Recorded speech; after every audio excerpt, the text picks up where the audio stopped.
Hello, welcome to Potg Geeks. You join us for an unboxing of the Sector Mechanicus Galvanic Servohaulers. Cool. There you go. Say that 10 times fast. There is the rear side of the box. Which is there. A little bit of a colour guide down there. We shall open this up.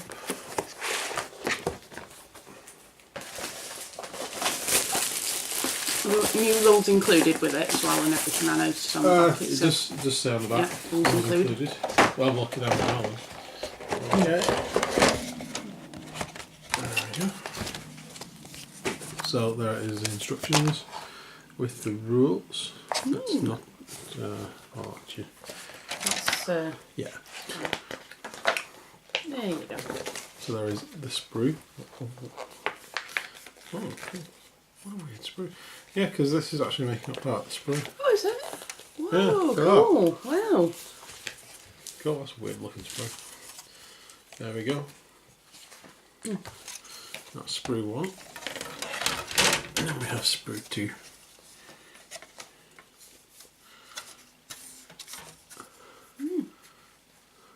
Cool. It's all quite thick, chunky plastic, which is good because it's terrain. So, right. There's the rules. The rules. Cool, you found them. I found them. Excellent. We'll have a look at them at the end. And from now, we shall get sticking this thing together. Got some manual zooming. There we go. Right. So the first parts are A2, A3, A4 and A1, which make this sort of tractor unit here. A5 and A6 also need to go on. So we'll get all these bits off and have a look at them. Okay, so A3 and A4, here we go, are the sort of centre part of this. These two parts will go together, like so. A2 will fit onto there and there and there. There's 3 little prongs, 3 little parts that will match up. A5, well, actually A1 go on the other side. A5 fits onto the front to make it sort of like a locomotive almost. And then A6 goes into this side bit here. There's 2 little, is that way around, is that way around, yep. So there's like a little nodule that goes into the engine there. And it'll sit on there like that. So we'll put this first part together. Okay, so there is the first of the 2 little tractor type things. Looks pretty cool actually. Wow. The second one is next. So it's A10, A9, A12 and A13, A21 and A22. So those bits all go together pretty much the same way. We've got that and that go together. And then we have the tracks on the side. There's actually some bits I need to cut out there. There's a couple of bits on there, and once they've cut out, they will just fit on the same way as the first one actually. Then we have a funnel which goes on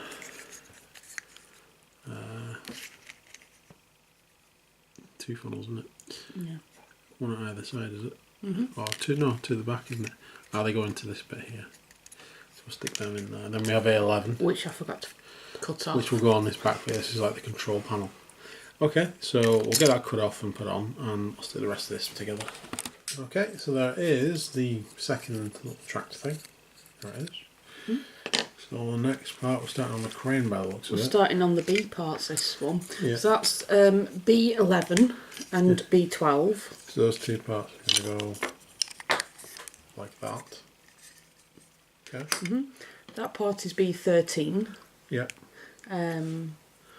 What does this bit go? They go on. The This part bit here. Yeah. So there's a slot there for it and an indentation. So it goes on there. It seems to match up with that bit. And then we've got 2 little pipes which are B20, which is this one here, and B21, that one there. Okay. And then for part 2 we've got 2 Pac-Man-like bits which are B22, 2 These of them. bits, Yeah. Then we've got the long chain which is bit. B5. And That's B6. And that seems to go on the back of B6. And then B14. Which is like the skull part covering the chain. Goes on the opposite end, like that. Which makes this bit here. And then we have these three. Which are B16, 17 and 18. Makes the claw. The claw. The claw. The claw. Sorry. Okay. So we'll build these parts and then we'll see what happens next on the next page. Okay, so this generator part, you can see where those two little tubes went on. The two semicircles went onto this bit here to make that. And then we have the claw. The claw. So next up we have, to turn the book sideways, because the instructions are turned sideways, we have B4. We have B2. Which one's that one? B3. B3. B1. B1. And you've got B7. B7. And the other side is B8. Oh, this other bit here. B8. Right. So, B2. Is that B2? B2. Yeah. B2 going that way around. And B4 going this way around. Connect at this bottom part here. So those two bits are going to go together, like so. And then into that mix we need to put the generator, which has all these little parts there, which will go in there. And we also need to put in the crane section. Where does that fit onto? Oh yeah, There somewhere. fits onto there Onto by the that looks of it. And onto there. There's a little hole there for it. And one there, like you said. Does that fit? Yeah. Yeah. It'll go like that. Yeah. There you go. Basically like that. So we'll fit those bits together. Then on the opposite side, if we can pull this down a bit, we have B3 and B1. B1, which do the exact same as the other two, but the other way around. And in between them go B8 at the back and B7. And they'll likely go into these holes here. So there's a hole there and a hole there. So I'll put it together. If it's any different from that, I'll let you know. Otherwise we'll be back once all this bit's constructed. Alright, so that should leave us something that doesn't even fit onto the camera, but there it is. The crane. So when you're assembling this, just assemble it from the side, lay everything down, and then attach the other side on top of it. And it went together relatively easy actually. Just make sure all your points connect up, and there you go. Also of note, the connectors for this generator part, actually look very similar to the connectors for this track. So you could have like a mobile generator maybe. I don't know. Just a thought. Moving along. Cool. We have B9 and B10. Yep. You've also got an optional. Got a claw. Yeah, but you've got an optional of a hook. That's nice. It's nice to have that option, so you don't have to have. You could get multiples and have one with A hook. a hook. But I don't see why you would. the claw. So next, We've got B19. which is this circular part. And then we've got two A16s, Yep. which are the wheels. Two A17s, which are the, I don't know, the other sides with the little hook thing on. Okay. And then A18. So these are all the same numbers. These are all the same Apart from the numbers, local. apart from that one. Yeah. So it doesn't matter which way around we put them. No, it doesn't. No. Okay. Cool. So there's a connector there for that, and that bit goes down like that. Yeah. Cool. You do the same to the side. Put them together. Put that on top, and then with these bits, there are two connectors there, which we'll attach that to, like that. Cool. And that will then go. It doesn't even have to be glued. That bit, It doesn't have to be glued. No, it's No, just a connector. It's like the So trailer part. We won't glue that bit on because it can go into either end, and then it can go into either tractor. Cool. So we will construct and also put the claw onto this bit here. we'll construct it and see where we're up to. Okay, so I put the crane together, the claw's still drying on there. Actually, attaching the claw to the skull section would be easier first, and then attaching it to the... It'd be I think it'd be slightly easier than trying to attach the claw later on. But anyway, so next up we have this bit, and that's obviously the crane bit there. And we have all these bits, which are all optional parts. Okay, so this thing, it's got T-slots basically, which you can put whatever you want in. On the box art, it's got this big one in there. You can put that in there, and then you can have one of those on the back, and you can put one of the things on the front of the small tractor, or you can put that one on the small tractor, which is what it is on the box art. And actually, hopefully it's dry. Yeah, I think it's dry now actually. So the crane, there's that section there. There's another one on the back of there. So I reckon you could actually swap that around with these tracks and have this thing as one of the mobile ones. You might even be able to fit that back into there. I don't know. Might be worth some experimentation. There's some definite conversion opportunities with this. Like turning these into servitors and stuff like that. That'd be pretty cool. So yeah, these can go together any way you want really. I will probably stick the small one on there, because it looks about right. This will probably get the large claw there on the front. Yeah, same as the diagram, or maybe on the back. The diagram's actually got it on the back. That might make sense with one of the antennae on there, and then one of the antennae onto the back of the crane, pretty much like it has in this picture here. You could easily, if you wanted to move these around, you could magnetise them. There's plenty of room on there to cut that bit off, stick a big magnet on. You just have to fill these with green stuff, or build it up somewhere to put the magnet into there, or get a magnet which is exactly that size, and then dunk onto there. It wouldn't, if it lifted up a little bit, it wouldn't really matter. It doesn't connect to anything else. It would look industrial either way. So yeah, you can easily magnetise these. Big magnets would be good. So that's the building instructions. So we've got some.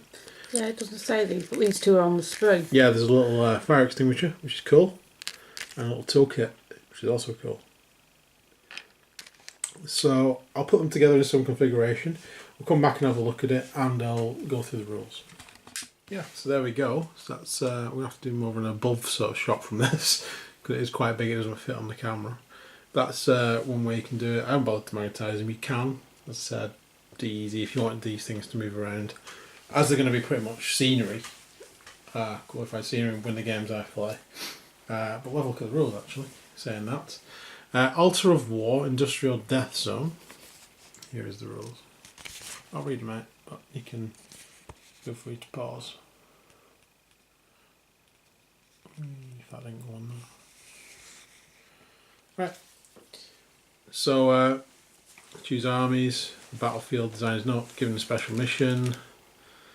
Set us in an industrial district. Recommend populating the battlefield with as much sector mechanicus terrain as you have available. Bet you do.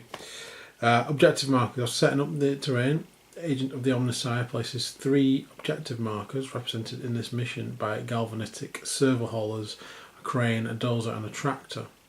Anywhere on open ground, wholly not within the deployment zone. No objective can be placed within 6 inches of any battlefield edge or 12 inches of another objective.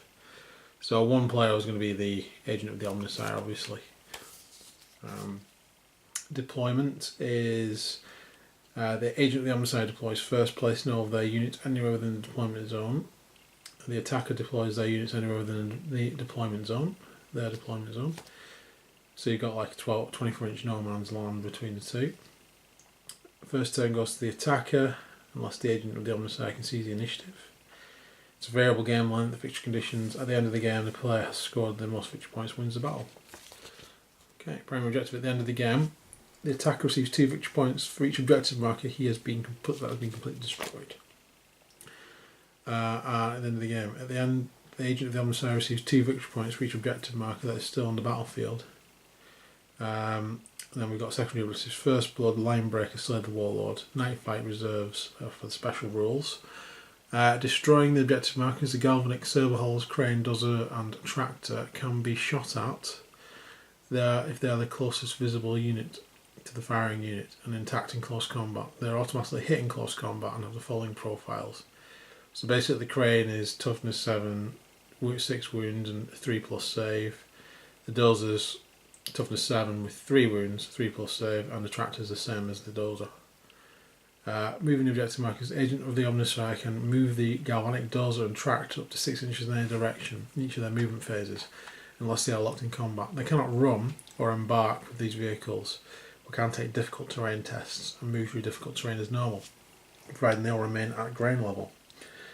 The galvanic crane cannot move on its own, however, if an agent of the Omnisphere set up the crane on top of the trailer, like it is here, it can also be towed by the dozer or the tractor, providing the towing model is in base contact, or basically attached to it in this case. So there you go, so that'd be 2 objectives, and that'd be 1 over there. Ah, cool. Cool. It's a nice piece of kit. I'm probably just going to be using it for scenery. That's a nice mission actually. I quite like the idea of having mobile objectives. That's pretty cool. Makes you wonder if they're in the other box sets as well. Yeah, well, we haven't got any of the, apart from the main Armageddon box set with it, we haven't got any of those. Maybe there are some stuff in there. That's cool. I like that. Awesome. So there we go. Hope you've enjoyed this video. I'm going to go away and paint this. It's not a priority, obviously. My big dwarf ships are a priority. But this will be painted similar to the existing terrain, which I haven't showed off yet. I know, we haven't show that off. It's in a box, safe. It's painted in Fallout 4 colours.